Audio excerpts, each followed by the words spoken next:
Hey, to set up alarm clock on the Realme 12 5G, first you have to open the clock application, and now as you can see we have to click on the alarm, and when we are here we've got two presets. So we can turn on this first one, for example. When we turn on with the switcher we get information that it's going to ring in 9 hours, but when you click on it you can actually customize it. So you can change time, the alarm clock time, of course. We can set the ring once or custom range, so we can set the repeat, for example, from Monday to Friday, but in my case I want to get this alarm only on Sunday.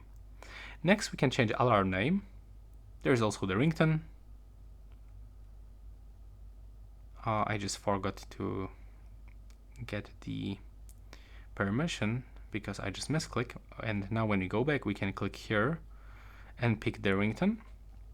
So for example we can change the ringtone, or we can pick our own song from this place. Next we can enable and disable vibrations, and we can also change snooze. We can turn them on and off, change the interval, or repeat. And now we can just go back, click down in the right upper corner, and of course you can turn on the multiple alarms if you want. And if you want to turn them off, just click here on this switchers. And if you want to remove alarm, click and hold it, and then select and tap delete. And that's all for this video. Right now please subscribe to my channel.